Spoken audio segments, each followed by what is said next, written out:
and welcome to your award-winning The Reasons I'm Broke podcast, bringing you the reasons we're broke every single week through news and headlines ranging from comics, movies, TV, video games, and more. I'm Daniel, and your other host this week is Macio. Welcome on, Macio. Hey, thanks for having me, bro. You're coming in on a heavy week, on a hot week, because there's a lot of James Gunn and Snyderverse and DC and Warner Brothers Discovery news that we're in the middle of. But first, if this is your very first episode, the way we format the show is we go through this week's news, and then we end it with the Brokept Block, which is the more personal side of the show, what Macio and I have been up to since you last heard us. So let's jump right in and explore sector number 540.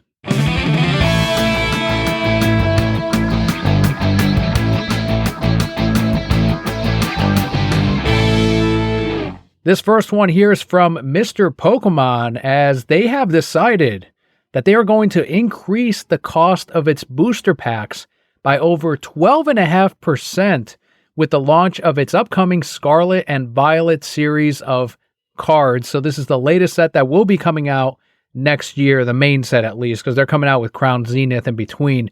So the price of a single booster pack is going to increase from $3.99 to $4.49 in US dollars. So for context, the Pokemon Company reported sales of $1.6 billion for 2021 with a gross revenue of $700 million and a net profit of $325 million. So to make up for this price increase, Pokemon will be throwing in 3 holofoil cards, and all rare cards will be guaranteed holo, which is nothing, really. Like if you really think about it, it devalues those cards anyway because every booster pack is going to have them. But there you have it, 50 cents more. Little kids, they're not going to be able to get as many packs. Man, that's nuts. Like the fact that they bumped up the price 50 cents. Yeah, and the inflation, blah blah blah blah blah. The real thing is that they have to make more money than they did the year before. So that's the whole shit.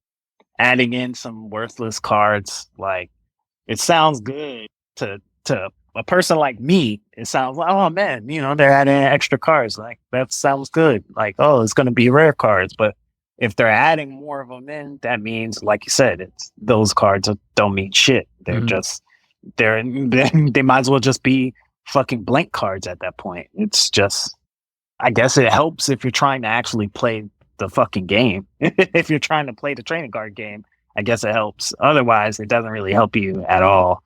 You're not going to get better chances to get like good shit. Hey man, that's capitalism for you. You gotta get that money. And unless I'm out of touch with Magic, Digimon, Dragon Ball Z, they haven't increased their SRP from $3.99. So far Pokemon is the one that's going, okay, we're going up in price. And we're going to, and I know Magic has collector's packs, which are $19.99 sometimes, but those are value cards supposedly, right? They trade it for more in the secondary market. But for Pokemon itself to make this move, then I think that's going to set the standard for some of these other companies to go, okay, well, why aren't we, if people are willing to spend the extra 50 cents, the extra 12.5%, then why aren't we also charging a little bit more? And in the middle of COVID, Macio, I don't know if you remember me talking about this on here, but I love telling the story because it was the capitalism in me when I was running the comic shop. In the middle of COVID, booster packs for Pokemon were impossible to find because of these influencers like Jake Paul and all them. They were all opening up packs and doing all the shit on there. So we were running out of booster packs, and when we did get boosters, we started upping the price on them, higher than SRP. So we pushed the dollar. All right, let's do $4.99 a pack, and people were not even hesitating. They were buying them. And we're like, okay, well, we haven't found the ceiling yet. Let's go up a little bit more. We went up to $7.99 a pack, Macio, and even still, people were like, I'll take whatever you have in the box. Like, they would not hesitate. Now, these weren't kids. These were teenagers, people in their 20s. Yep. They were buying them all. And I remember telling the owner, I'm like, we should make these $9.99 a pack. And he's like, well, I don't want to get a lot of bad reviews. And I'm like, they're going to give us bad reviews anyway for charging $7.99. Let's make our dollar. So theoretically, they can go as high as $7.99. And I've seen it firsthand. It works. They'll pay for it. Yeah, it kind of just reminds me of It's like the sneaker resale market or even the graphics card market on their end. They saw that people were scalping the graphics cards. So then the graphics card company, Nvidia, AMD, they just said, oh, now we're going to come out with a new release of this graphics card. It's going to be like 10% better than the previous card. And we're going to up the MSRP. I know the original card was 600. Now it's 1200, all because you couldn't find them and they could charge whatever the fuck they want. So I could see why Pokemon was probably seeing that, hey, people were willing to pay more money for this when it was scarce. We could kind of just up it just a little bit, 50 cents. And people would, let's test the waters. Mm-hmm. And just like how they rose the price on video games from 60 to 70 and slowly every publisher went up to 70, that's the same thing that's going to happen with this. Slowly, Yu-Gi-Oh! And all the other trading card games, they're going to go right up to 452. Without any changes, I bet. Especially Yu-Gi-Oh! Though Konami would just go 50 cents, no more cards or anything. It's the same fucking packs. They're the greediest of all of them, I think. And at the card shop, I was discussing this with another customer, and we were talking about it, the 50 cent increase. And Bobby was at his desk, and I kept trying to bait him. I'm like, these kids can't afford these cards now. They're pricing out kids. This is supposed to be a card game for children. And now they're only making it affordable to people who have expendable income. That, to me, what is Pokemon now? It's changing. And he wouldn't go for it. Like, he just let me. And the customer was like, yeah, because they just agree with whatever the retailer says. Yeah. And he was agreeing with me finally. And I came up to Bobby like 15 minutes later. And I'm like, I kept trying to bait you and you wouldn't go for it. And he's like, no, I wish they'd charge more. And I'm like, there it is. There you go. I wanted you to come out in defense of Pokemon. And I finally got it. You were talking about how some of these games are going up to 70, and the people that are getting involved right now, sticking their noses where it doesn't belong, is the Federal Trade Commission with video games. They announced last week that they are seeking to block the Microsoft acquisition of Activision Blizzard. So this organization sent out a press release last week in which they alleged that Xbox would gain control of too many franchises and enable them to, quote, harm competition in high-performance gaming consoles and subscription services by denying or degrading rivals' access to its popular content, end quote. So the acquisition is supposed to be complete by spring of 2023. But what was your reaction to the FTC seeking to block this and threatening to sue them? It's just a last-ditch effort. It's the save phase. It's to basically, say, hey, we did something. We didn't just let this go through. Because during the Trump era, they weren't blocking shit. They weren't really doing much. They were doing little small things here and there. Like, for example, I believe during the AT&T merger, if I remember correctly, that was during the Trump era, where they basically said, oh, yeah, you know what, just if you split this, take that DirecTV, split that thing over there, small little itty bitty things. But they didn't go for the suing part. They kind of just said, hey, if you do this, then we'll just let it go. With Warner Brothers, they didn't really say much. They just let it go.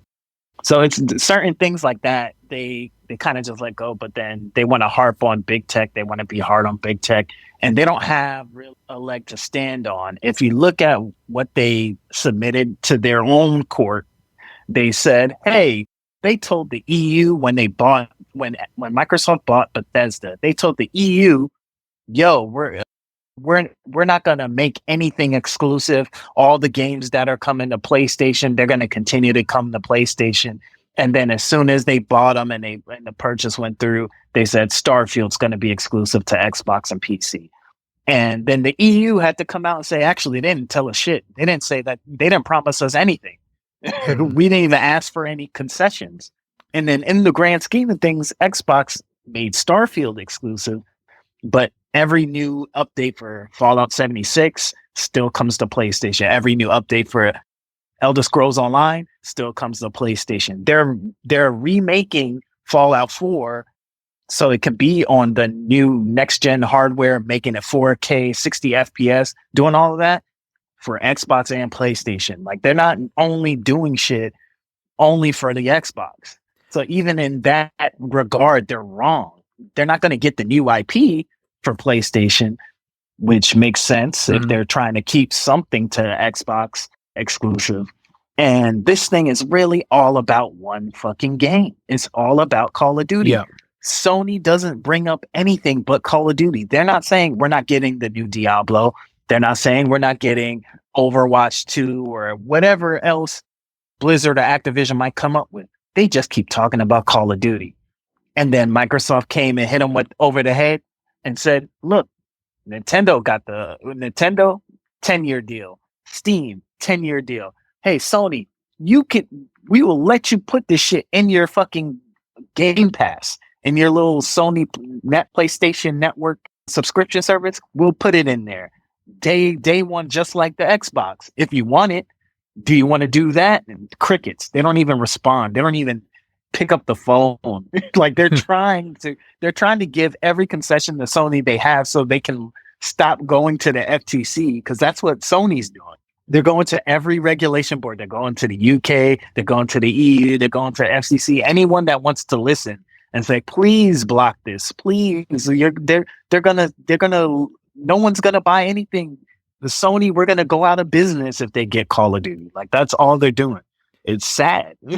I'm glad you work with them. I'm glad you brought up the Bethesda thing, because I have a couple of coworkers that are PlayStation fanboys, and we were talking about this deal, and they kept bringing up the Bethesda thing, and I did not know anything about it. As far as he's like, yeah, they should block it, and they should be challenging this because Microsoft said that everything Bethesda would be on PlayStation, and then they made Starfield exclusive. So you're saying that Microsoft never made that statement, and this was all fabricated? No, they never made that statement to the EU. They specifically said that they're going to honor the contracts they were in, because Bethesda at the time, they were making 2 exclusives for a PlayStation 5. They made I think it was Ghostwire Tokyo and Deathloop. They were making that exclusive for the PS5, which I think is what the reason why Microsoft even went for the Bethesda purchase. They saw that Bethesda might want to, or that ZeniMax might want to sell, and they were losing exclusives because Sony was paying for exclusives. They paid for Deathloop, they paid for Ghostwire Tokyo. So they were like, they might actually buy Bethesda too, or they might, if not buy Bethesda or buy ZeniMax, they might just buy IP. They might just buy Elder Scrolls or buy, whatever they got going on and make it exclusive or pay for exclusives. And Microsoft was in the game of, we're not going to pay for singular exclusives anymore. We're not going to pay, like they did that for Tomb Raider, and it didn't work out. They felt like it was a losing play, but they said, instead, we'll just buy fucking studios, because doing these deals for one-off games doesn't make sense when we could just buy the whole fucking studio. We have the money. And so when they made that deal, they specifically said, the original contracts that they have going on, they're going to honor. Any games that they already have on PlayStation, they're going to keep updating. We're going to keep working on them.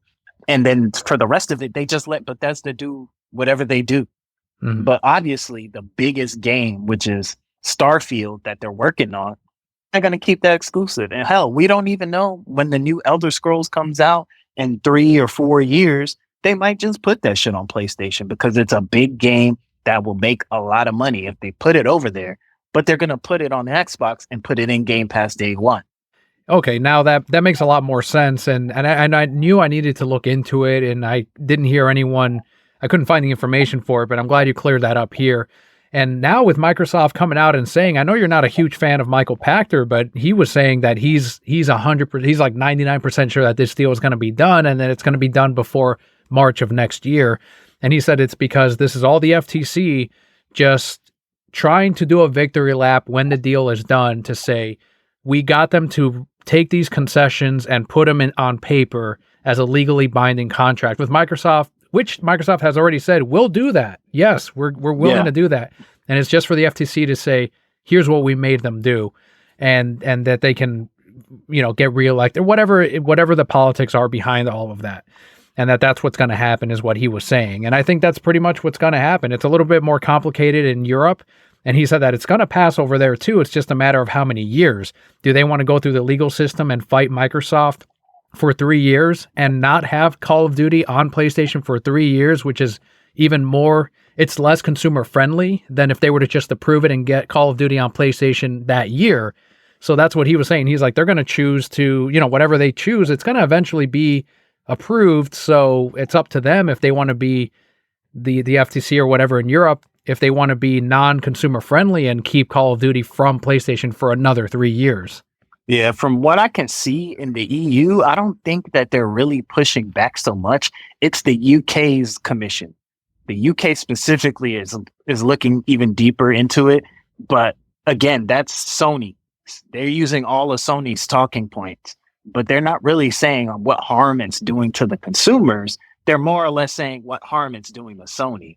And that's why Sony came out when Microsoft said, hey, we got that deal with Nintendo. They came out and said, well, the Nintendo Switch can't even run Call of Duty. So it doesn't even matter that they have this deal with them. And it's like, it's a 10-year deal. Do we think that Nintendo's going to be using the Switch for the next 10 years, that they're not going to come out with any new console that actually can run Call of Duty? Like, it's a 10-year partnership. The same shit they're trying to give with you. Originally, when they called, they said, hey, that 3-year contract that you guys already have with Activision, we're going to honor it. And they said, that's not enough, because in 3 years, at the end of that 3 years, we might be on the PS6, the PS6. You're not going to honor that. You're going to say, hey, Call of Duty is exclusive, and now our console's going to fail. So then they said, fine, we'll do 8 years. Matter of fact, we'll do 10 years. And they just didn't even answer. They didn't care. They didn't want to do anything. They want to they want the whole deal blocked. Right. And it's just not going to happen. The best case scenario for Sony would be if they somehow make it so that Activision Blizzard, like Microsoft gets all of Activision Blizzard except for Call of Duty. Like, they make Activision Blizzard spin out Call of Duty publisher. Like, that's the name of the fucking publisher, is just Call of Duty. And the only thing they make is Call of Duty. And Microsoft gets all the other IP. Like, that's best case scenario for fucking Sony. But at the end of the day, this deal is 100% going through. Microsoft is already saying what concessions they'll make. They gave them, hey, we'll let you put it in Sony and the PlayStation Network Game Pass. Hell, I won't even be surprised if Microsoft says, as a concession, we won't put Call of Duty in Game Pass day one. We'll wait a half year. If they do that, like, what the fuck can the FTC even say? Yeah, and even Michael Pachter brought that up too, because he said even if they make it available on Game Pass and make it available for disc only on PlayStation, he was saying that even then it's not anti-consumer, because consumers still have the choice. They could either get Game Pass and play it on their Xbox or PC, or they can buy the $70 disc and get it on PlayStation. It's up to the consumer, and they have choices. They still have access to it. The last thing I'll ask you about this story is the suggestion that Michael Pachter said. He's like, they might even sweeten the deal. Microsoft might. And if they wanted to, extend that olive branch of, look, we'll make Starfield available on both systems, but that's it. Everything else after that, we're keeping exclusive. You're getting Call of Duty for 10 years. If it meets sales, we'll revisit that contract in 10 years of maybe we'll renew it. Who knows? But what do you think about the idea of making Starfield, just that one, available on both consoles as like that olive branch? Nah, I don't think they even need to do that. I think what they could do some stuff like I said, the pause, like a 5-month wait until Call of Duty goes into Game Pass. They could do something like they can renew the marketing deal. Say, hey, we'll let you we'll give you the marketing deal for 10 years, so that anytime somebody sees Call of Duty marketing, it says on PlayStation. We'll give you that. Like, I feel like they'll do some other things, but giving them Starfield, I don't think they're gonna even care, because in the grand scheme of things, Sony has so many like of their own games that sell millions. Like God of War Ragnarok seems like it's gonna be the top selling game of the year, and it came out a month before the year ends. So I don't know. I don't think they need to go that far, because Starfield's practically the only exclusive Xbox has right now, and they have everything working on their side, because at the end of the day, by them making Call of Duty, like taking Call of Duty, they're going to be putting it in the ability of more people because they have the cloud gaming. So you'll be able to play it on your phone, play it on your TV without even a console. If you have a Samsung TV, you'll be able to play it just like that. You could play it on your work computer if you just open the Edge or Edge or Chrome and just go to xbox.com/play and play it on the cloud. Like basically everybody in the world will have access to fucking Call of Duty once they put it on Game Pass and through cloud gaming.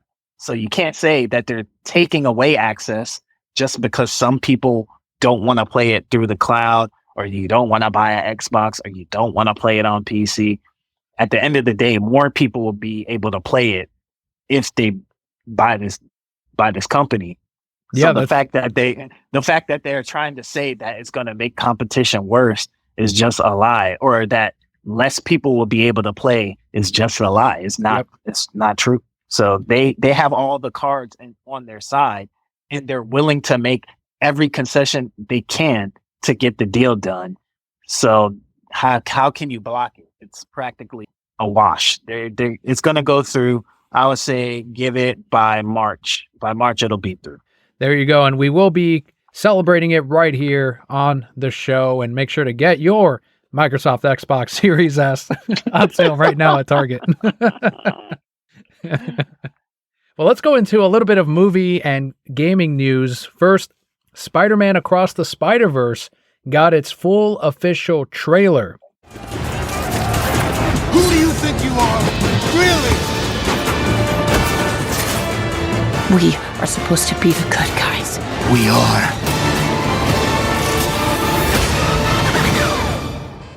Lots of spider people on this. What'd you think of this full trailer?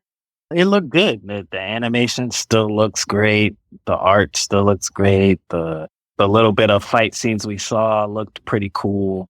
The music's still banging. There's not really much you can say that negative. Man. It's looking good. Sony seems to be still pumping out really good Spider-Man content.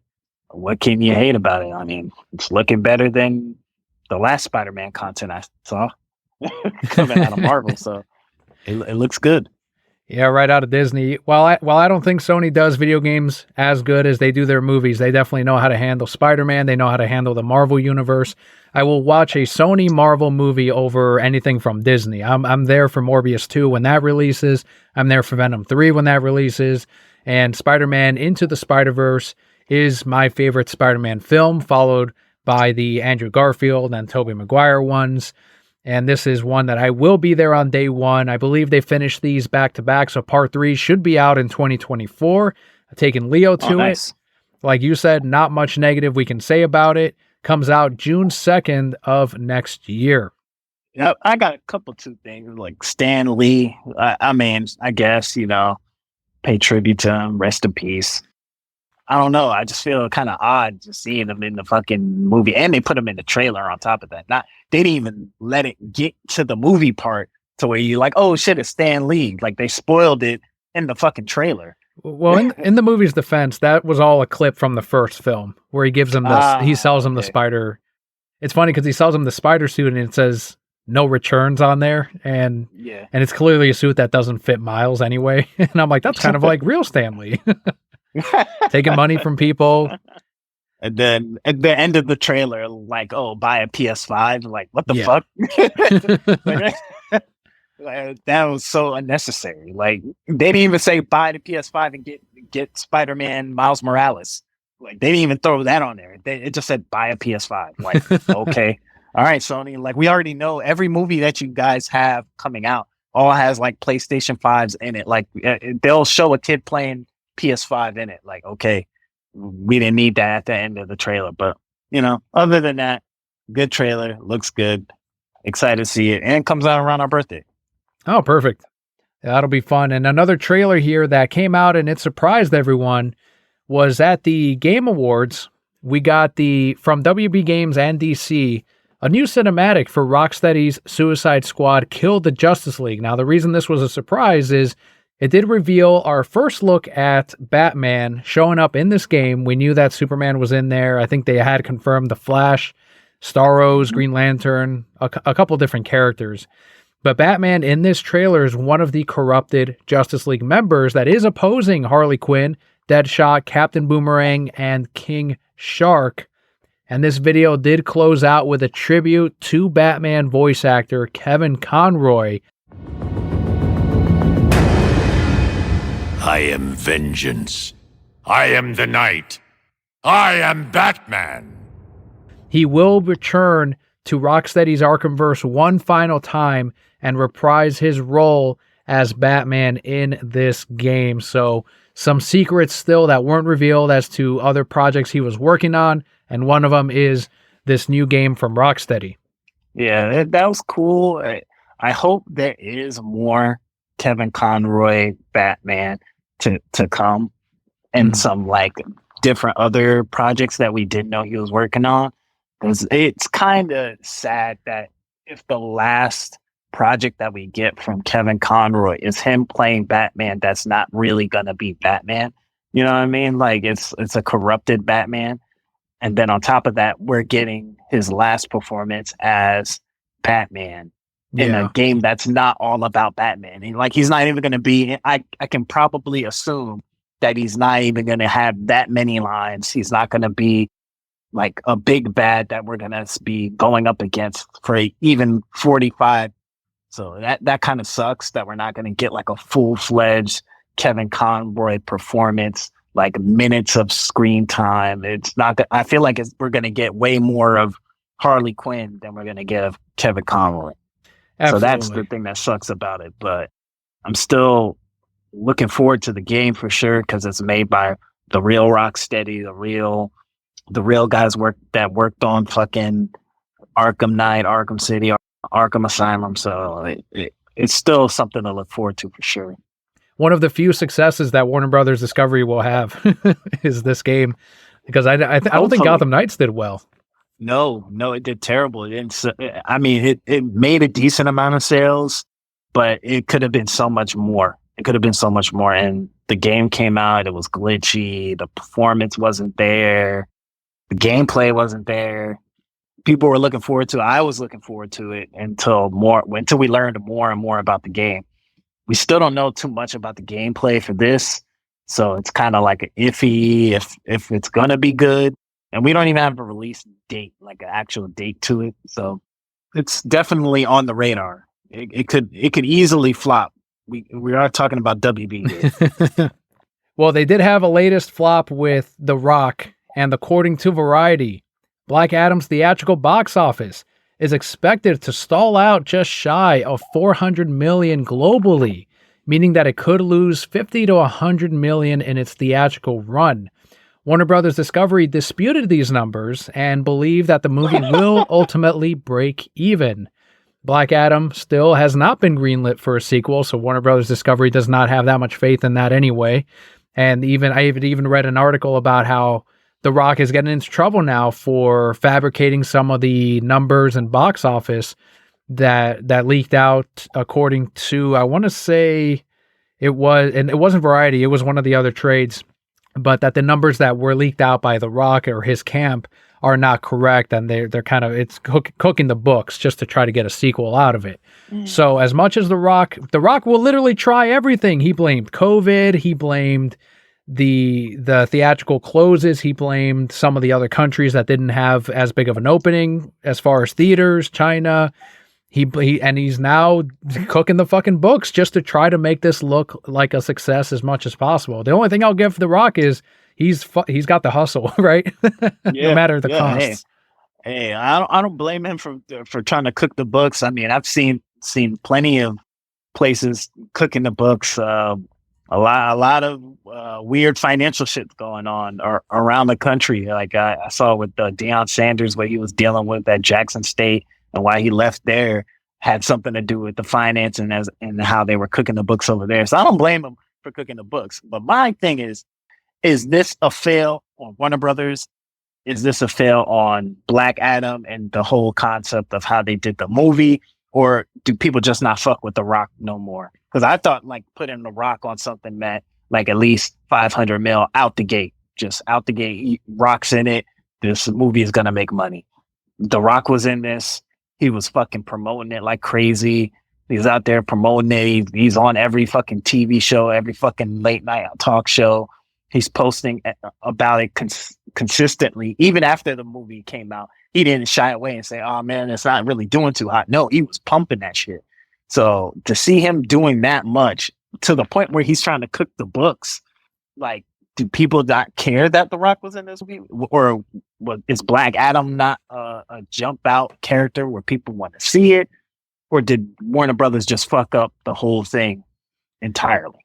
Well, this movie has a lot of things going against it. One is it is Black Adam. This is not a character that alone, even in the comics, is popular. He simply is not. He's a great supporting character in Forever Evil, written by Judas Johns. He was a good supporting character there. In the Shazam comic, he's a decent villain in there. But otherwise, not a big draw. And then as far as The Rock, when you just have The Rock and you don't have another famous supporting actor behind him, the movies tend to stall out. The Fast and Furious movies were good because they did well because he had other people in there like Vin Diesel, and they all have their own star power. Charlize Theron, they were all in that movie, and people came out and watched these things. But when you just have The Rock, I mean, how good did the Tooth Fairy do? How good did Rampage do? How good did Jumanji 1 and 2 really do? I mean, those had Jack Black in them. They had other people on there too. So Kevin Hart. Yeah, exactly. Kevin Hart was in both of them too.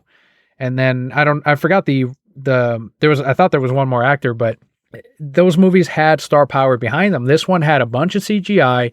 It had only The Rock, based on a character that's not very popular. And then it had an entire fan base that they had alienated that were boycotting this. So the Snyderverse people that normally would have probably checked this out if the Snyderverse were still going, we're like, we're not seeing this. You're not restoring the Snyderverse. So you're losing out millions there. It was guaranteed, I think, to fail. And thankfully it did. And I think Aquaman 2 is the next on that list, hopefully. Yeah. And that is I wonder how Jason Momoa is going to feel when that drops and it doesn't even get close to $1 billion. Because then I don't know that he's going to make excuses, but maybe James Wan might be like, well, look, like the sequel came out 5 years later after the original. Like, what do you want me to do? Like, this movie would have been done years ago. Oh, WB, they're in turmoil. It's James Gunn's WB now. Like, they didn't want to pump my movie. It's not going to be a part of the new year. It's going to be a whole shit show. Yeah, it's going to be every single movie from here on out that isn't a part of whatever the fuck James Gunn got going on. There are going to be excuses of why their shit failed, and not just being it wasn't a good story, it wasn't good acting. No, there's no interest. No one really gives a fuck about the character like that. It's just going to be, this thing is just going to, we're going to act in 10 years from now. We're not even going to remember. Unfortunately, the only thing we're going to remember is, maybe fortunately, the only thing we're going to remember is Zack Snyder's Justice League. And then everything else is just going to be like, oh yeah, that did happen. Oh yeah, there was an Aquaman 1 and 2. Oh man, there was a Wonder Woman 1 and 2. Like, it's just going to be a fever dream. Like, we're going to all be like, damn, did that happen? Oh right. Yeah, it did. Yeah. Damn. What the fuck happened to that? Well, that's the thing. They're pumping out movies that are as forgettable as the MCU. No one talks about Ant-Man 1 and 2. No one's talking about Doctor Strange 2 anymore. That's the kind of quality they're putting out. Yeah, it's just content. That's the problem. And nowadays, a lot of people just put out content. They're not putting out films. They're not putting out shit that we're gonna remember, man. Like, I know we don't have it on here, but like when Christopher Nolan put out that tweet talking about how he somehow found a way to film a nuclear explosion without CGI, that like people were like, yo, I whatever the fuck he's putting out, I need to go watch it. Yep. Like, whatever the fuck he's putting out, I gotta go see it. That's a fucking film, man. When Scorsese drops something, it's a fucking film. Like, these guys are just putting out content. It's low key, it's YouTube videos at this point. Like, it's just some shit that you watch because you just want to watch some shit. It's not because this is going to be something that I'm going to think about years from now. Like, damn, I need to put this on and watch it, sit down and like engulf myself into this. Exactly right. And that's what's keeping them away from making a dent in superhero movies. You know, people were afraid of what Zack and David Ayer and early Patty Jenkins were doing, although some people are now saying that Zack ghost directed the first Wonder Woman.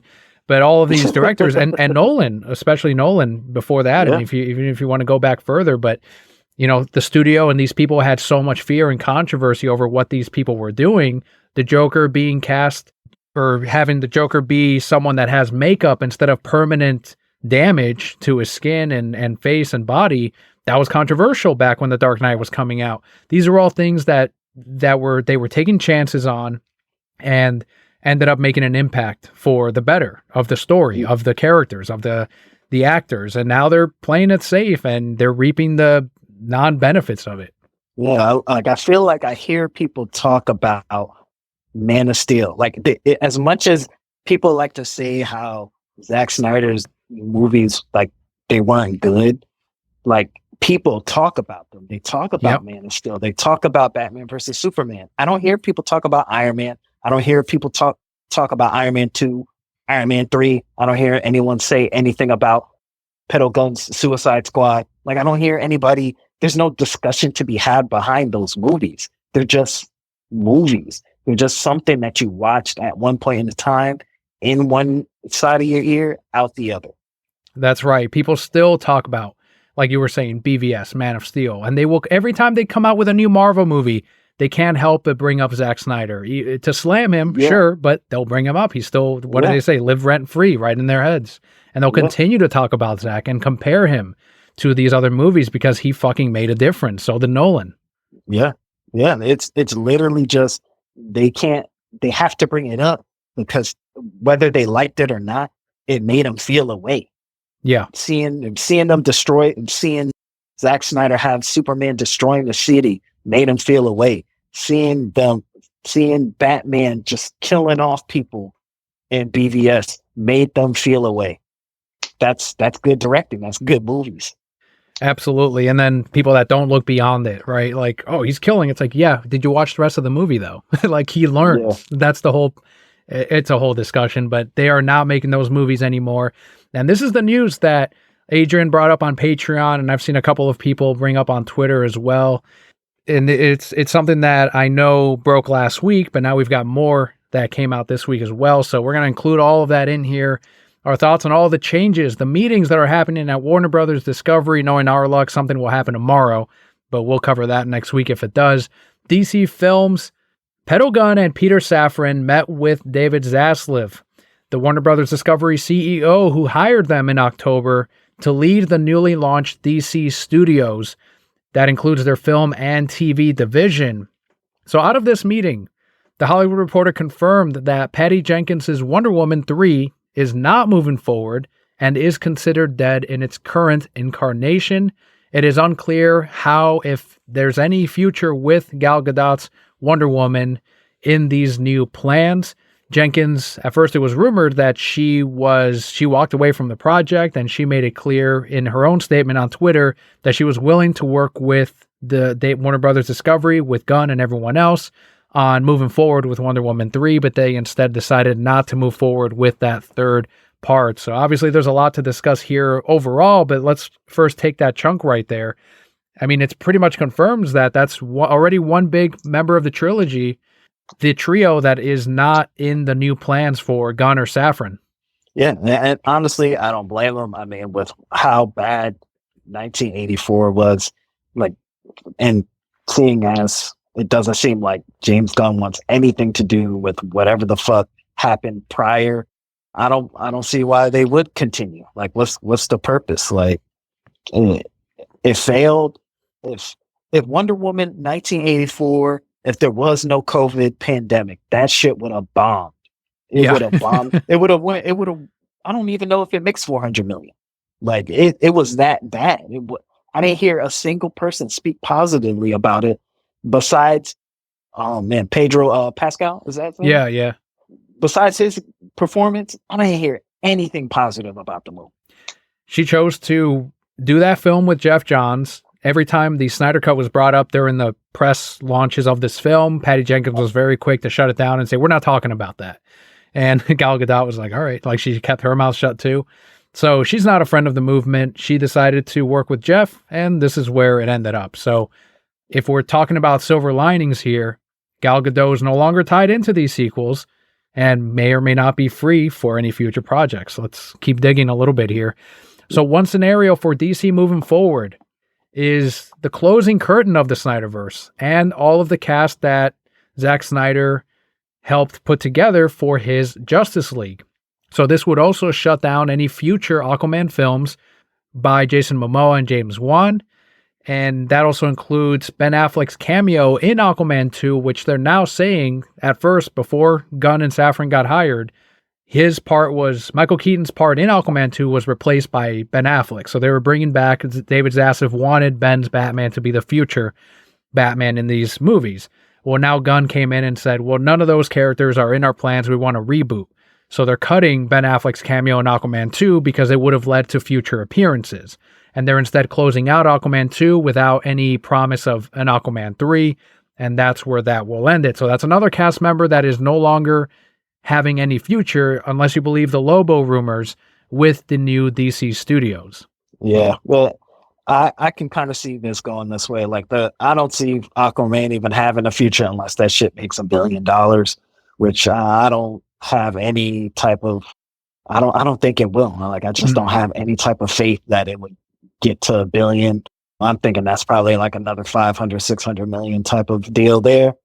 There's no point. And again, it seems like they're moving forward with the bats, and doesn't look like they want to have multiple different Batman. So Ben Affleck getting cut, and that's an easy cut to make because it's not like he's just having a cameo. He wasn't all throughout the movie, so just axe him out and then you're good to go. Part of the plan by Warner Brothers Discovery would entail a fresh start, a reboot with no baggage from any previous regimes. But supposedly we don't know how they're moving forward with any futures for Shazam! Fury of the Gods or Blue Beetle, which Safran is a producer on. That one is set to release next year, so is Shazam, depending on how those do. Although Zachary Levi did comment under Henry Cavill's, which we'll talk about, his Instagram post. Zachary was saying, hopefully we'll meet again in a different universe or in different worlds. So I think Zachary's just hoping that he's involved in these new plans, but honestly, I see Shazam also going away after Shazam 2, and Blue Beetle, I don't even know if that even has any ties to the Snyderverse. I know there was the rumors of Batman showing up thanks to George Lopez kind of leaking that out. They'll cut that shit out and just let Blue Beetle sit on its own, but I do see Safran kind of saving that one since he's involved in that project. I'm thinking that's going to stay. I'm thinking Shazam, they might rock with that. Again, I'll repeat, where the fuck is the Flash? Wasn't that shit supposed to come out this year?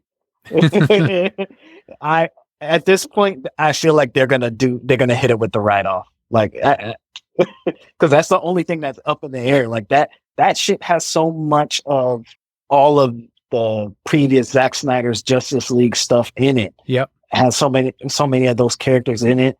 The only thing I could think of is another rewrite where they just dead the entire thing, and then we never see the Flash again. We don't see any of those characters again, and they just run the last bit of these movies, the last Shazam, the last Aquaman, and anything that hasn't been filmed yet just gets canned, and then we go on about our day. We get the next Pedal Gun movie. I 100% agree that they are going to, if the Flash comes out, they're going to rewrite it to where they do close out the DC heroes, the Snyderverse heroes like Superman, Batman. They had already done reshoots to preserve them, to preserve Ben Affleck, to preserve Henry Cavill. They wanted a future with them. Here's a quote from the trade. In fact, the current leadership team at Warner Brothers Pictures, who are made up of Michael DeLuca and Pamela Abdi, did desire one more go-around of the Snyderverse heroes, possibly even having another Justice League movie with these actors, but that was before Gunn and Safran began formulating their new and still in flux plan, end quote. So they were going to do the Snyderverse without Zack Snyder. They wanted to keep these actors, they wanted to keep these characters, and that's why they rewrote The Flash under David Zaslav's blessing of, yeah, we'll keep them on, we'll re-sign them on for more movies, and we'll just keep going forward with these actors. But now Gunn came in, said they're not. I want to start over completely, flush all that out. So I think you're right. I think they're just going to find a way to close out the Flash without any future, and Blue Beetle, I guess, or Shazam 2 will be the last we'll see of the quote unquote Snyderverse, I guess, if you want to include Shazam even in those plans. Yeah, it's looking really scary out there, especially it's kind of odd how they went with these plans. It's almost like, did Zaslav even talk to James Gunn and ask him, like, what do you want to do? Like, where is this going? Because this is where we want to go. You would think they would hire somebody where they're saying, hey, this is where we want to go. We brought back Cavill. We have Ben Affleck in all these cameos. We're trying to keep these actors, but just do a different story and not use Zack Snyder's vision, just his cast. He got a good cast. We just didn't like the vision. So we're changing the vision, but we're keeping these guys. You would think that they would go to whoever they're trying to hire as the new head and say, this is the direction we're going in. Now you shape this into something that's going to make us $1 billion a movie like fucking Marvel. Instead, I'm sure they brought this up to James Gunn and he had to have told them, I don't want anything to do with any of this. I want to start over fresh. And they still went, yeah, we'll go with that. Even though we already signed these people back and had them film shit and had to pay them for their time. All right, fine. Like he probably was like, listen, I look at my movies. They make $1 billion. Like, look at Peacemaker. It got all these great reviews. And they just said, all right, fine, we'll cave. Like, we don't have anything better. They must have not gotten anybody better to apply for this job. Right. And they just gave it to him because none of the moves that they're making make any sense. All the stuff that they did for the past 5 months all got negated in 1 month. And some people are they're saying that if Black Adam had done well, they're blaming Snyder fans, of course. So like, if you guys hadn't boycotted Black Adam, then they would have re-signed Henry Cavill on for 4 more Superman films. We would have gotten the Flash building up these characters. We still would have gotten these actors. But the problem is that they would not bring Zack back. So without Zack, I'm not watching those. And they're not the Snyderverse for me. They had Henry Cavill in the fucking red and blue suit. So it wasn't even, they didn't have the Snyder Cut be canon to these films anyway. So that was their big misstep. And not having Zack be a part of the team, that's costing them millions. And now it's costing them these contracts. And people like Henry Cavill, who decided to lay in bed with the new executives to listen to his terrible agent and say, no, we're going full on Black Adam. We're going to ignore the Snyder fans. Well, now he's out The Witcher. Now he's out Superman. And we're going to close out with that. But for those of you that are Pattinson fans or Joker fans, I know you and I enjoyed the Joker film. According to the Hollywood Reporter, Gunn and Safran are not tied in with those universes. At first, there was a rumor that he wanted to put in Pattinson into the new DC universe. And that's when Snyder fans were like, that's a great idea. You guys should absolutely do that. Yes, please. And have Taika Waititi direct the Batman too. To the point where Matt Reeves had to come out on Twitter and say, it's not true. Gunn's doing his own thing. And we were like, damn. So that's a good thing, I guess, right? That he's not involved in those universes. I'm sure it's good for Matt Reeves and it's good for Tom Phillips. They don't probably want anything to do with it, especially the Joker. Like, come on, man. You can't tie your fucking piss fart shit jokes with the fucking Joker. Like, come on, dude. That's not gonna work, and it's not what anybody wants. Especially with this weird musical twist that he has going on with the Joker too. So that's not gonna work. The super emoed out Batman verse universe, like that's not going to work with whatever he has going on either. And it would be very odd to put that type of Batman into whatever the fuck Gunn is going to do. I can't imagine anything he's going to make is going to be super, any type of drama, any real stakes, any real type of weight to it, because nothing he's ever made has had that type of weight or serious feel to it. So to me, it's better this way. But hey, good luck with those guys, because you know damn well if anything they make doesn't make $1 billion, like it's gonna be they're on the chopping block. Absolutely. If it doesn't make $1 billion, like this next Batman, it pretty much has to at least make $800 to $900 million to be deemed a success, because the first one didn't light it up. It did okay. It did less than BVS, even when you take inflation into account. Even if you give him inflation, it fell below BVS, and yeah, it did not do well. And it's got fucking Batman on it, I guess, sort of Batman Jr., whatever you want to call that. Meaning HUD Junior Batman, which Gunn should actually be a fan of. I don't know why he didn't fight to include baby Batman there on his side, baby teeth Batman.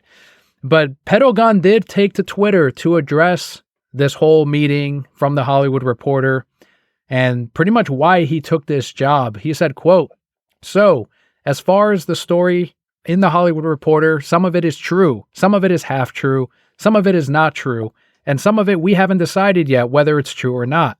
Peter and I chose to helm DC Studios knowing we were coming into a fractious environment, both in the stories being told and in the audience itself, and there would be an unavoidable transitional period as we moved into telling a cohesive story across film, TV, animation, and gaming. But in the end, the drawbacks of that transitional period were dwarfed by the creative possibilities and the opportunity to build upon what has worked in DC so far and to help rectify what has not. We know we are not going to make every single person happy every step of the way, but we can promise everything we do is done in the service of the story and in the service of the DC characters we know you cherish and we have cherished our whole lives." End quote. So what do you think about what he said there on taking this gig knowing that there's a bunch of different fractured fan bases right now? I mean, that is fine. It's 100% true.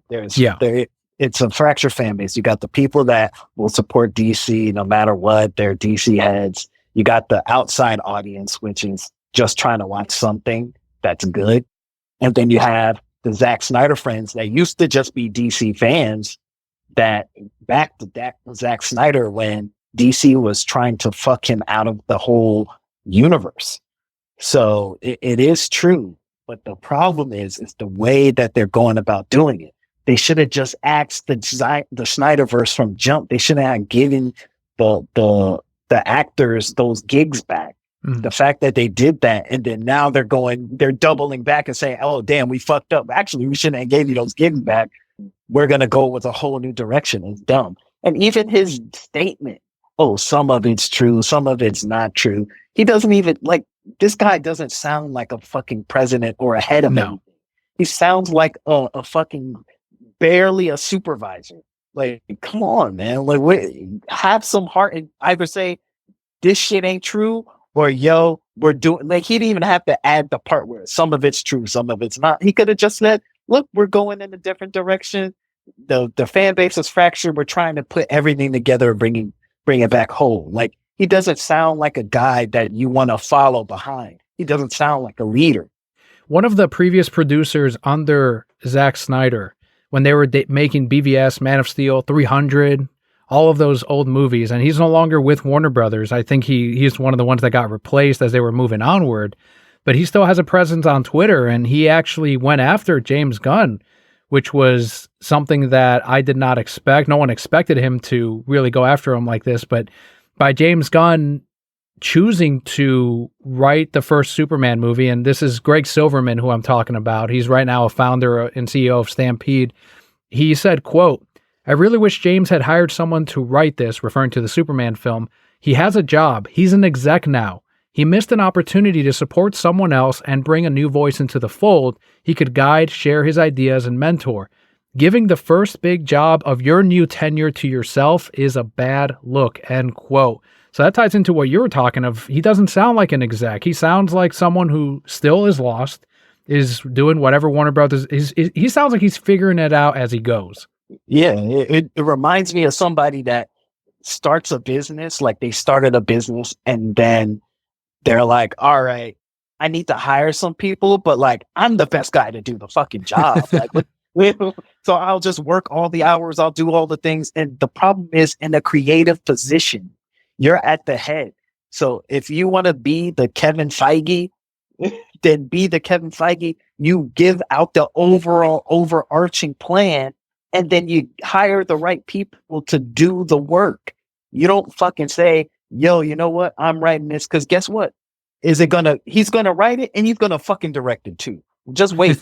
It's gonna be both. Like, come on, man. Are we really gonna believe that he's gonna pen the story and then hand it off to someone to direct instead of him doing it himself? And then everything else is gonna suffer. Cause he can't be an executive and write and direct. Like, come on, man. And cast, because he's gonna cast it. Come on, man. It's a joke, man. He's not a real manager. He's not a leader. He's not a head.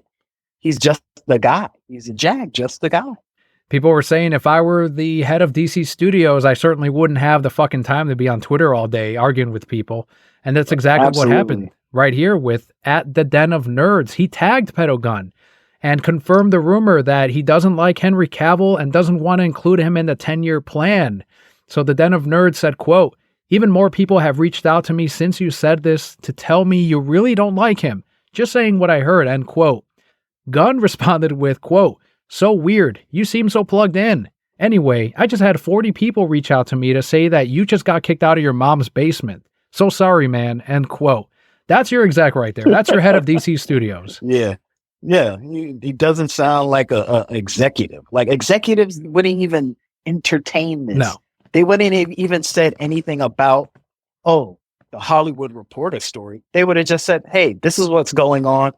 They would have put out a PR. They wouldn't even put anything out. They would have handed it to the PR guy. Yep. Yo, handle this. And instead, he's out here talking about this shit and he's making it worse. He sounds like a little bitch. He sounds soft. It really feels like this shit was like, oh man, they're making me look bad. They're making me look like I don't like Henry Cavill. And it's like, dude, if you don't like him, you don't like him. Like, you don't even have to respond to this shit. Mm-hmm. You just see that shit. Damn. All right, cool. Damn. Cat's out the bag. People know I don't like Henry Cavill. It's not a big deal. It's not like people are going to say, oh, I don't want to watch James Gunn's movies and TV shows because he doesn't like Henry Cavill. And they would have assumed that wasn't even true. Yeah. And they would have gave him the benefit of the doubt. He needs to treat this the way he treats all of the posts that are under every one of his posts of like all his pedo backings and jokes and the pedo themed party that he threw with the pedo people that are actually coming out now is like, oh shit, he got caught as all of his little friends and he doesn't respond to any of that shit. That's how he needs to be with all of it. Actually, after all that Twitter shit went down, I don't even know why he has a Twitter. Like it's crazy. A lot of fear and insecurity and ego behind this guy. But what's funny is he was saying, no, I like Henry Cavill. None of that shit's true. And guess what? A couple days later, Henry Cavill took to Instagram to announce James Gunn and Peter Safran will not be using his Superman moving forward. Henry Cavill said, quote, I've just had a meeting with James Gunn and Peter Safran, and it's sad news, everyone. I will, after all, not be returning as Superman. After being told by the studio to announce my return back in October prior to their hire, this news isn't the easiest, but that's life. The changing of the guard is something that happens. I respect that. James and Peter have a universe to build. I wish them and all involved with the new universe the best of luck and the happiest of fortunes. End quote. Man, so Warner Brothers said, no, you're back. Exactly what was confirmed earlier. And James said, no, you're not. That dude, that Den of Geeks, he was on Twitter like, what the fuck? He went after me that hard, saying I lived in my mom's basement, and it turns out I was fucking right. That is sad, man. It's sad. You could have just not said anything. Let Henry tell it. And even in the statement that wasn't written by him, for sure, was written by his PR agent, publicist, you can hear that dude don't fuck with me. In it, you can hear it. You can read it and be like, damn, they wasn't fucking with him. And this got the Henry Cavill fans, which is huge, man. This is, to me, I think it's bigger than the Robert Pattinson fan base. Henry Cavill fans, you got the Witcher fans, you've got the Mission Impossible people, Superman, Man of Steel, the Sherlock Holmes, all of that fan base, all the Henry Cavill people that were celebrating his return as Superman from Black Adam, saying they were excited about Man of Steel 2. They don't care if the red undies are back. They don't care if the Snyderverse isn't restored. They're there to see Henry Cavill. They're pissed off now. They're now hashtagging fire James Gunn. They're now boycotting Warner Brothers Discovery. So the Snyderverse fan base is like, where the fuck have you guys been? Welcome to the fucking party. Yeah, man. Like, it was already over. It was already over. It's just, this whole thing is sad. But I did see the Henry Cavill fans, now they're pushing him to be Bond. I don't know how that's Yeah. going to work. And it doesn't look like, I think they already made their choice on who's the next Bond, right? They just haven't said anything. I think so. So, but I wouldn't mind it. I wouldn't mind it. That sounds like a really good job for him, for one. And he did pretty well in Mission Impossible. So that's definitely a possibility. I don't know that it is because seems like they already went forward and picked whoever they wanted to be the new James Bond. But that is an infinitely better job than being under James Gunn with whatever the fuck he's got going on, especially with the quick turnaround, the turmoil, the turnover going on in Discovery. You might have a job for one movie, have a 3-movie contract, and just get paid out because, hey, the next guy doesn't even like Superman. Like it's a mess over there. Henry Cavill's cameo as Clark Kent and Superman in The Flash is rumored to have been cut from the film. They filmed that supposedly back in September, around the same time that he was filming the Black Adam cameo. And now, with him not returning, they're cutting that because that would have led into future films and future appearances. So I know people feel bad for Henry and they want him to come back to The Witcher. They want him to be James Bond, have future appearances. He's out a big role for Superman. He's out a big role for The Witcher. And I get the sympathy, but from me personally, and I'm only speaking for myself, I don't feel bad for him because he refused to come back to do additional photography for the Snyder Cut. Ben Affleck, when he got that call from Zach, Ben was like, I'll do anything for you, Zach. And he came back. They did the Nightmare sequence. Joe Manganiello, same deal. And we also had all the cast members, Ezra Miller. Yeah. Ray Fisher. And Jared Leto came back as well. I mean, the cast that wanted to come back came back to do these nightmare scenes. And now for Henry, he did not want to come back, so they had to use footage from Man of Steel for the nightmare sequence where Lois is dead. They had to use footage from BVS to where he lands and he has the red vision and he's going after the Justice League. He did not want to be a part of it. So I don't feel bad for him because he chose a side and it wasn't Zach's. So I don't know. I don't feel that bad, to be honest, but instead I'm kind of like, all right, this is what the fan base chose. So live with it. And Gunn did finally address the future of Superman. On Twitter, he said, quote, Peter and I have a DC slate ready to go, which we couldn't be more over the moon about. We'll be able to share some exciting information about our first projects at the beginning of the new year. Among those in the slate is Superman. In the initial stages, our story will be focusing on an earlier part of Superman's life, so the character will not be played by Henry Cavill. But we just had a great meeting with Henry, and we're big fans, and we talked about a number of exciting possibilities to work together in the future, end quote. So the obvious joke here, they're going with a younger Superman. Of course, James would want a younger Superman.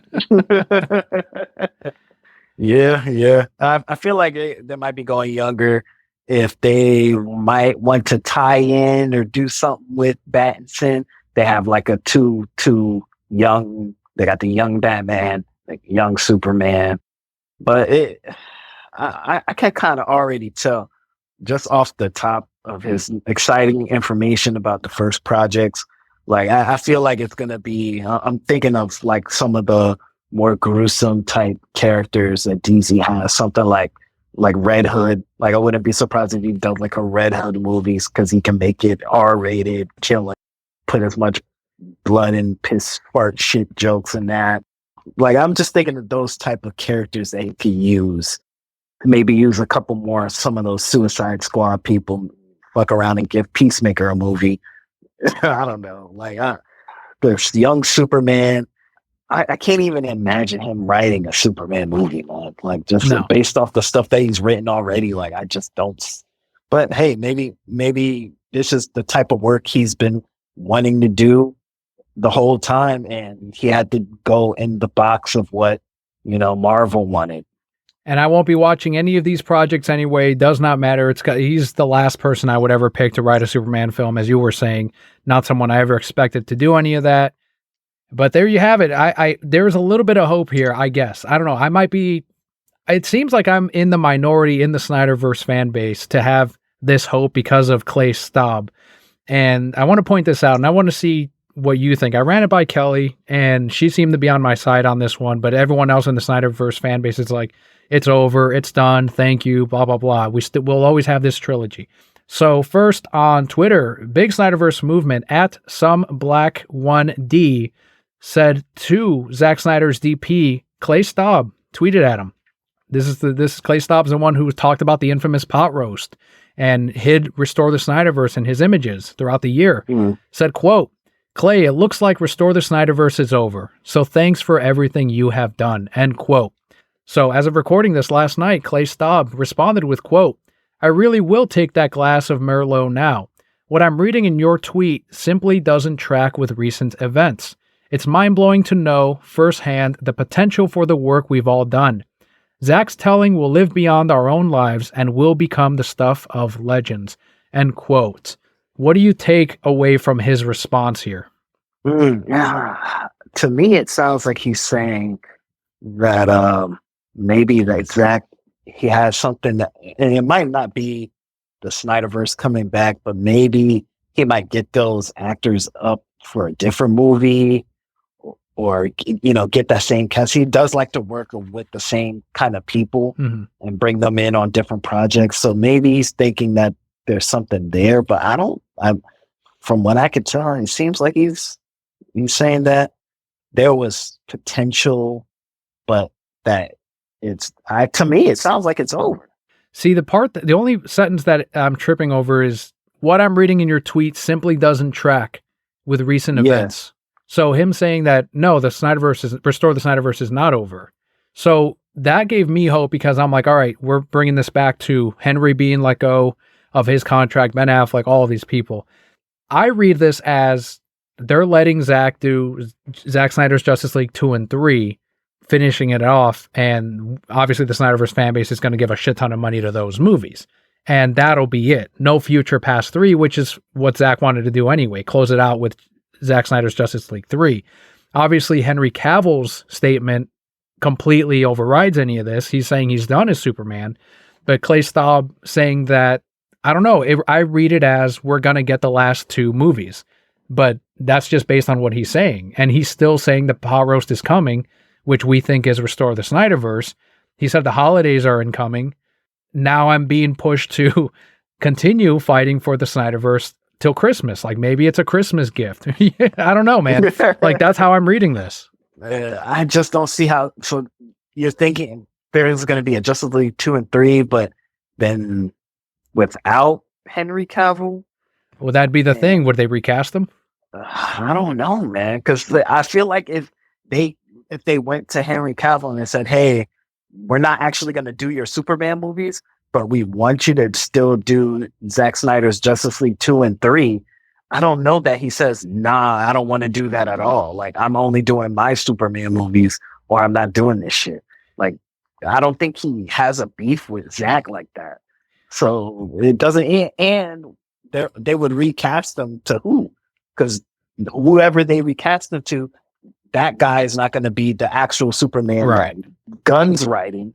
So it doesn't even add up, because now you got 3 Supermans in the last 10 years. Okay, well then how desperate is Henry right now? You know what I mean? Like, hey, come on over and let's film these last 2 films as Superman. Yeah. I don't know, man. I think it's done, man. As much as he's saying that, and it doesn't track with recent events, maybe he's saying oh, it's not done because you guys keep talking about it. It's not over because you guys keep tweeting about it. Maybe it regard, not so much of, oh, it's not done because we got shit working in the background. I don't know. And Zack has definitely not addressed this at all, any of this. He's said that he's taken a break because they just finished filming Rebel Moon, so he's still focusing on Rebel Moon. We will absolutely cover anything, but I will say, before we go into a quote here from Adrian to finish off the news for this week, is unless we're making fun of the James Gunn universe, we won't be covering things like, oh, and he just cast this person, and here's this, unless we're making fun of it. At least I think. Unless a host feels strongly about, no, I think that movie looks great. It's like, all right, I'll include it in the show notes, and you can gush about it, but I'm not in. So that's just a heads up. We're going to keep covering obviously gaming, movies, all that stuff. But as far as the Gunn universe, you're not going to hear positivity from me, at least. I can only speak for myself. So just a heads up for that 10-year plan, if Gunn even gets to 10 years, because I think we're going to boycott this hard, and he's going to have to pull some fucking magical shit to keep that universe going for 10 fucking years. Yeah, he might have to do a little cooking of the books. Yeah, he needs to get with the Rock. Slow what the Rock is cooking. So Adrian on Patreon, he's a Patreon backer. He did respond to this news, said, quote, "Not even shedding tears over this. If they had presented a united front against Snake Johns and just stood by Zach and David Ayer in 2016 and 2017, we wouldn't be in this mess. I guess those real DC fans can enjoy the pedo Gunn universe," end quote. He was also suggesting to Netflix, like, hey, you're friends with Zach. Why don't you contract out Warner Brothers Discovery to make these films? They're contracting out Amazon, right, to make DC content.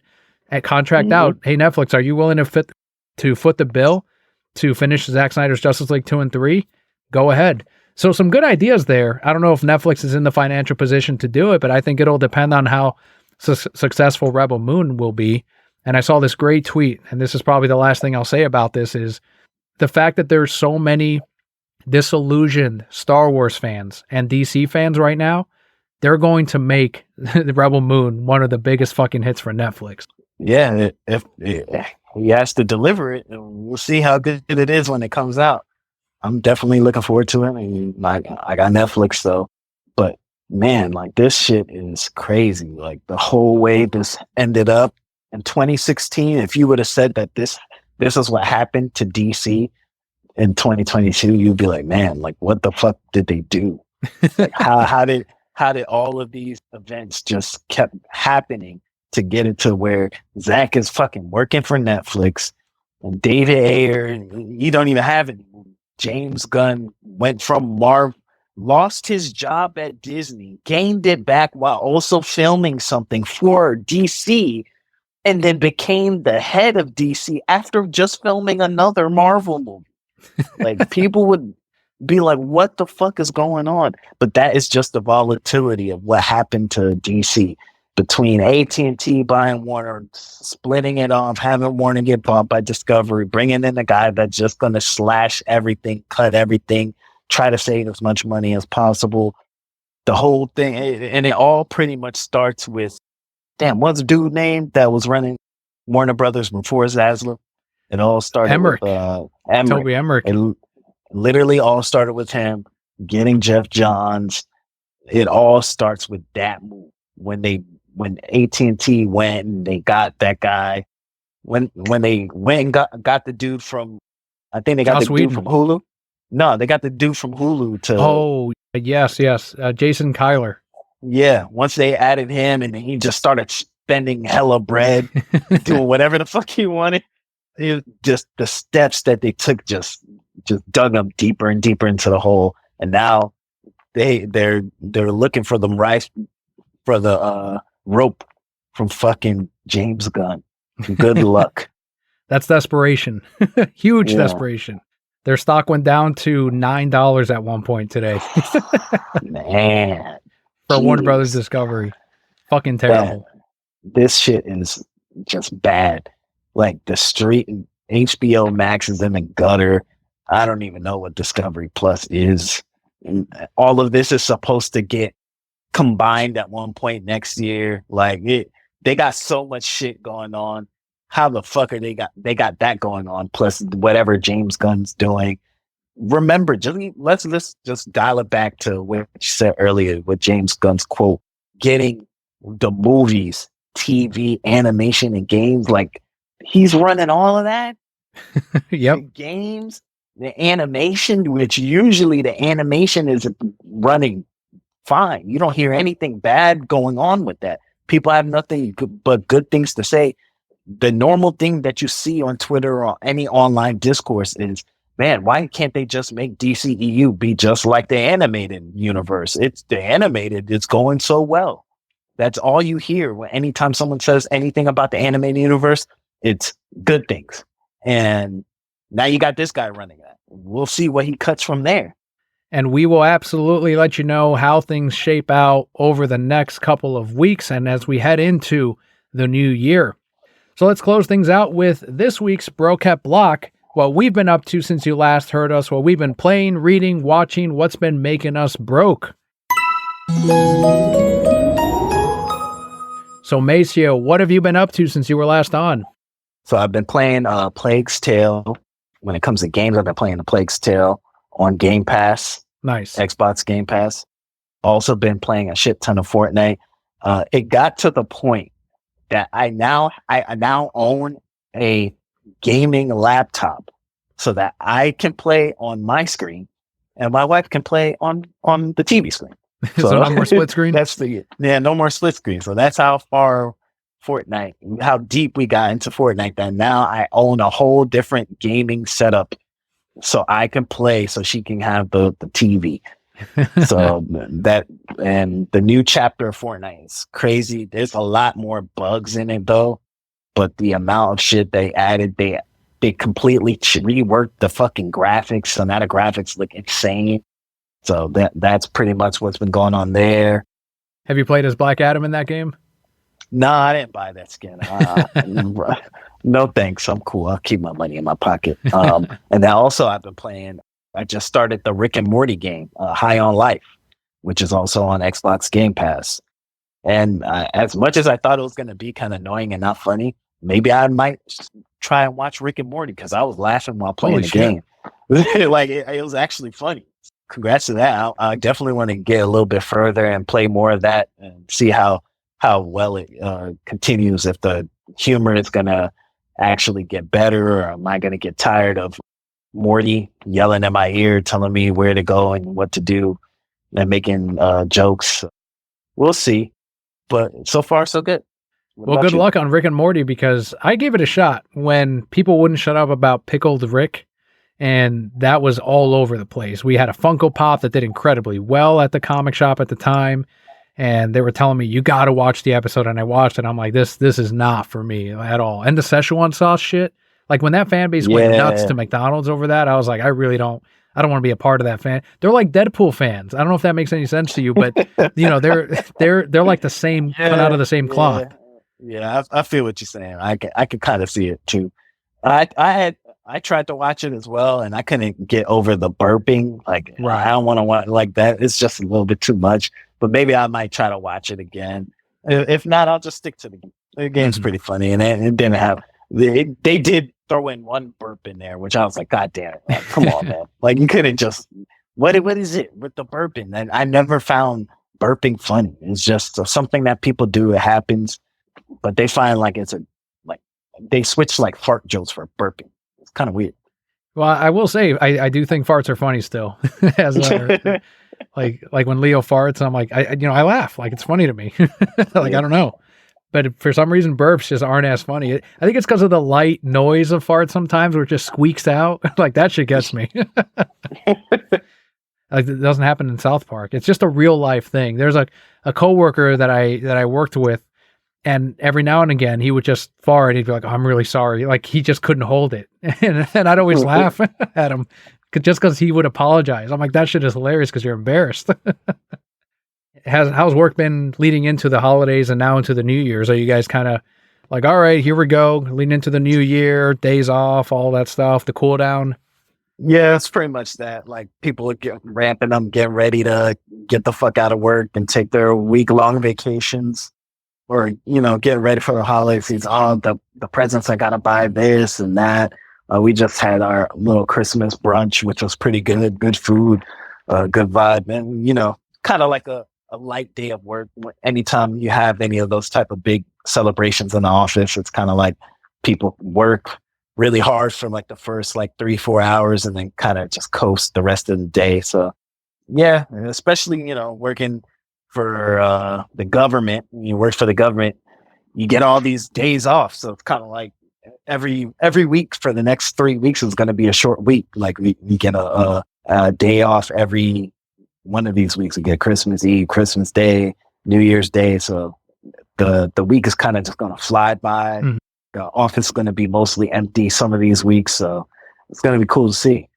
Very nice. Well, speaking of work, I had my final couple of shifts at the card shop, and I want to give a special shout out to Bobby. I thanked him in person, but I want to thank him on here as well because he did give me an opportunity at his card shop, and he heard enough of my food industry woes, and he kept offering me that job though, even before then. I think like after I left the comic shop. Hey, I've got these positions here if you want to come on over. And I was like, okay, thank you. I'll keep that in mind. I was trying not to go back into retail because I just got out of it. And then, the food industry is not for me. It's definitely not for me. So I took Bobby up on it, and I've had a lot of great opportunities there. And on the final shift that we shared together, he came in on his day off the next night, and I go off enough about like Pepsi and Taco Bell and how much I love these things. He brought in Taco Bell after close for everyone. And got with Kelly and asked like, okay, what's he like? Crunchwrap? All right. How's he like his Crunchwrap? All right. And then like my favorite cookies from Publix. Like he brought all that stuff in. I was like, man, like I kept joking. I was like, oh, I'm going to tell him I'm staying. Fuck this. And yeah, we had a little Taco Bell work party. So it was one of those things that an advantage to obviously having a friend who I work with and having that control that he has over what is an independently owned business, as far as like, it's not an Amazon or a Walmart or anything like that, where he can do these kinds of things. And so huge thanks to Bobby and to the rest of the people that I worked with. A couple of them especially made it really welcoming for me when I first got in there.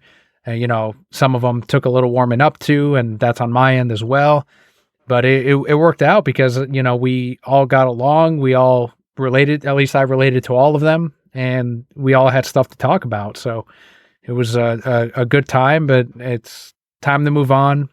And that door is still open. Bobby was kind enough to say, if things don't work out, I'll take you back. But it was a nice goodbye to working there. And I'm still able to go there. I think I'm only 15 minutes away. Like if I were to leave this new gig and like after work and then go visit the card shop, I think it's only like a 15-minute drive. So I can go there, visit Bobby, or pick up some CGC books because, he's cool enough to also say, hey, Scott, Daniel, if you got books to submit, just drop them off and I'll submit them with mine. So we'll still have that, and I'll still come in and visit them. But yeah, just wanted to thank him on here. Kind of worked out too. And I want to thank you as well for the, as you put it, happy accident of now I'm going to be moving on to this other gig. It's a little bit higher paying, and it's my first office job. So a little bit of an adjustment there too. And I'm excited to see where this leads.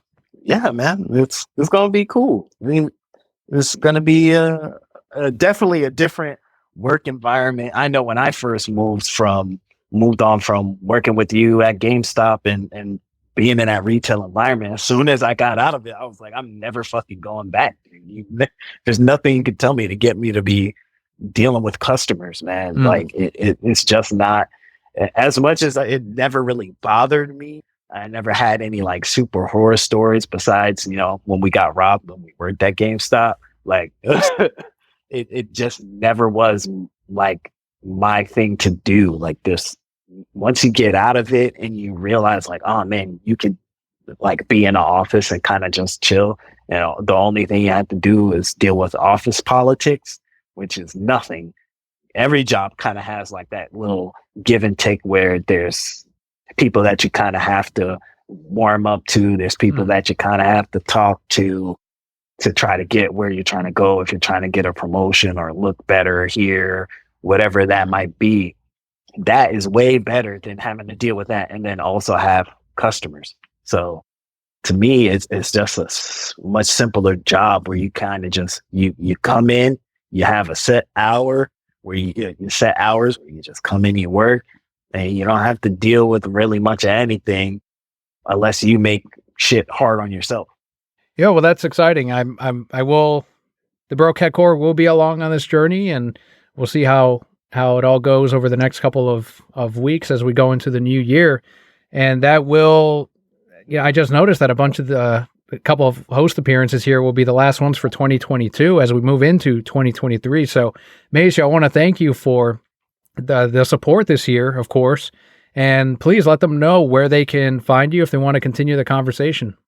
You can catch me on the Elon Musk app at Mac the Murderer, or you can see me in the Reasons I'm Broke Discord. Slide up in there if you want to say some shit, talk some shit with me.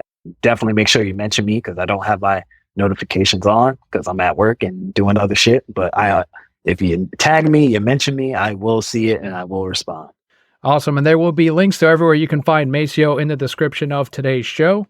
I also want to give everyone the reminder that if you want the episode early every single week, head on over to patreon.com/thereasonsimebroke. Be like Adrian and the rest of our Patreon backers and get that episode early each week before the Sunday release. That is, once again, at patreon.com/thereasonsimebroke. So huge thank you again to Macio for this a little bit of a longer episode than what it normally is, and to the rest of the Brocat Core who have stuck around for throughout this Snyderverse stuff that is still ongoing, that is still, I believe, we're still getting more out of all of this news. So thank you once again for joining us. I've been Daniel, joined by Macio, and Brocat Core, all will be well.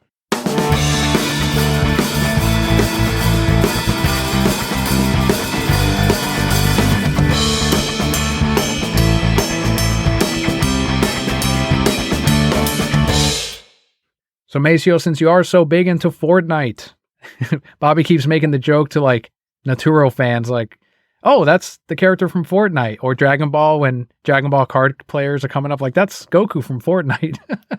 Is there any character that's off limits at this point from showing up in Fortnite? Like, to be honest, we've got Marvel, DC, fucking anime shit. When are we gonna get Minecraft in there? Damn, I felt like they didn't do a Minecraft one, but maybe I guess not. Like everything's been in there. I think the only thing that hasn't been in there so far maybe is Nintendo. I don't remember there being a Mario. Right. But I mean, I wouldn't be surprised when the Super Mario Bros. Movie comes out that they don't have a Mario type deal going on in Fortnite. I mean, they got all different types of anime, Naruto. They just add My Hero. Fuck. It's supposed to come in this season. They got Doom guy there. Wow. Fucking The Witcher is supposed to be in this season coming up. Every type of, they got Master Chief, all the Marvel shit, all the Star Wars shit. Like it's so much stuff. They just added the Hulk. Like the Hulk is in the item shop right now. Oh, Bobby has to play now.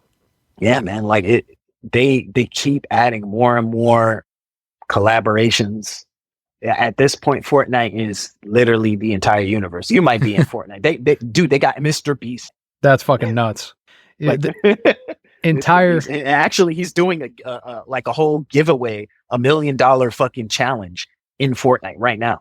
Jesus, an entire generation of kids who will know these characters from Fortnite, not from Dragon Ball, not from My Hero, not from the Marvel universe, but from fucking Fortnite. Can you believe that? Yeah. Reality. Hey, as long as they know, that's all these brands. They just want the recognition. They just want you to see it and then be like, I need to find out where it is. Like the Dragon Ball shit, they even you could watch whole episodes of Dragon Ball Z in the game. I wouldn't be surprised if they do that with My Hero or The Witcher. They did that? Really? Fucking episodes in the game? Yeah. A whole Jesus Christ. Episodes of Dragon Ball Super in the game. Man, I'm missing out. This is going to be like a whole streaming platform soon. Subscribe to Fortnite. Yeah, you'll be able to fucking game on Fortnite and then still have like the fucking, oh man, you know what? Let me cool out and watch like fucking Zack Snyder's Justice League real quick. Don't even have to leave the game.